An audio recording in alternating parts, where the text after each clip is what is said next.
আসসালামু আলাইকুম এভরিওয়ান, কেমন আছেন সবাই? আশা করি সবাই ভালো আছেন। আমি আলহামদুলিল্লাহ ভালো আছি। তো আমি আপনাদের সাথে আজকে সিমের বিচি কীভাবে রান্না করে বা আমি কিভাবে রান্না করি সেটাই আপনাদের সাথে শেয়ার করব। আর আপনারা কীভাবে রান্না করেন অবশ্যই কমেন্টে জানাবেন। তো আমি এখানে সিমের বিচিগুলোকে পানিতে ভিজাই রেখেছি। এখন এগুলোকে আমি খোসা ছড়িয়ে নেব। তো আপনারা খোসা ছড়িয়ে রান্না করেন না খোসা সহ রান্না করেন সেটা অবশ্যই জানাবেন, বা কোন পদ্ধতিতে রান্না করলে বেশি মজা হয় অবশ্যই জানাবেন। তো আমি এখানে দেখেন সিমের বিচি পানিতে ভিজায়ে যে এভাবে খোসা ছড়িয়ে মধ্যের বীজটা আমি বের করে নিচ্ছি। পানিতে ভিজায়ে বের করতে অনেক সুবিধা, খুব দ্রুতর সহিত বের করা যায়। এখানে আমি প্রায় হাফ কেজি সিমের বিচি নিয়েছি, আর এই সিমের বিচিগুলোকে আমি ডিম দিয়ে রান্না করব। এখানে দেখেন আমার সবগুলো বিচি ছড়িয়ে নেওয়া হয়ে গেছে, অনেক সুন্দর লাগছে দেখতে, দেখে মনে হচ্ছে বাদামের বিচি। আর এখানে আমি ডিম নিয়েছি, আর এখানে সিমের বিচি আমি সুন্দর করে ধুয়ে পরিষ্কার করে নিয়েছি। আর রান্না করতে যে উপকরণগুলো লাগবে সেগুলো আমি রেডি করে নিয়েছি, কারণ রান্না করতে আলাদাভাবে মশলা দিতে গেলে অনেক ভেস্তা হয়ে যায়। এখানে আমি এই যে আদা বাটা, রসুন বাটা, দেখেন আমি গরম মশলার তেজপাতা সব ধরনের যে মশলা আমি এখানে রেডি করে নিয়েছি। কিছু কাঁচামরিচ ফালি করে নিয়েছি, কারণ এগুলো রেডি করে না নিলে রান্নার সময় একটু ঝামেলা হয়ে যায়। তাই আমি রান্না করার আগে সবগুলো গুছিয়ে আমি হাতের কাছে নিয়ে নেই যাতে আমার সুবিধা হয়। এখন আমি ডিমগুলোকে ভেজে নেব।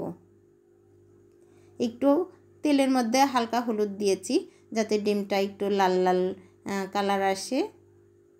দেখেন, কারণ ডিম ভাজার সময় একটু তেলের মধ্যে হলুদ ভাজতে হয়। আমরা যারা রান্না করি তারা সচরাচর সবাই জানি। আমার ডিম ভাজা অলরেডি কমপ্লিট হয়ে গেছে। এখন আমি কড়াইতে তেল বসিয়ে আমি মরিচ পেঁয়াজ দিয়ে মশলা দিয়ে আমি এখন সুন্দর মতো কষিয়ে নেব। আমি যে উপকরণগুলো রেডি করে রেখেছিলাম সেগুলো দিয়ে আমি কষিয়ে নিচ্ছি। আর এখানে আমি রাঁধুনি মশলার প্যাকেটের কিছু মশলা আমি এখানে অ্যাড করছি, কারণ এই প্যাকেটের মশলাটা একটু দিলে আমার কাছে একটু সুস্বাদুই মনে হয়। আমি সব কিছু রান্নাতে ধরেন মাছ, গরু, মুরগি আলাদাভাবে আমি কিনে আনি, আলাদাভাবে ব্যবহার করি। আর এখানে আমার নিজের তৈরি করা কিছু গরম মশলা আমি এখানে দিয়ে দেব, কারণ এই গরম মশলার গুঁড়োটা আমি নিজে তৈরি করে নিয়েছি বাসায়। দিয়ে দিচ্ছি। আমার মশলা কষানো শেষ। সিমের বিচিগুলো আমি দিয়ে এখন আমি সুন্দর মতো কষিয়ে নেব।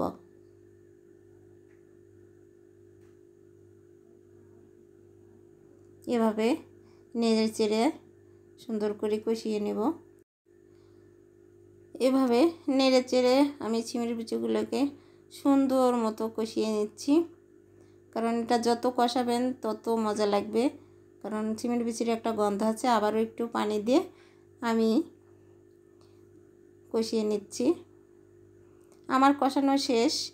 আমি এখন ডিমগুলোকে এর মধ্যে দিয়ে দিলাম।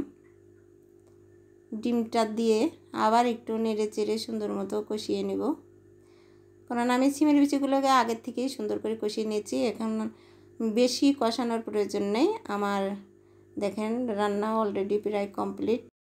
আমি এখন চুলা থেকে নামিয়ে পরিবেশন করব। তো আজকের ভিডিওটি এই পর্যন্তই। তো ভিডিওটি ভালো লেগে থাকলে অবশ্যই লাইক, কমেন্ট এবং শেয়ার করে পাশে থাকবেন। আর যদি ভিডিওটি আমার ইউটিউব চ্যানেল থেকে দেখে থাকেন অবশ্যই সাবস্ক্রাইব করতে ভুলেন না। সে পর্যন্ত সবাই ভালো থাকবেন। আল্লাহ হাফেজ।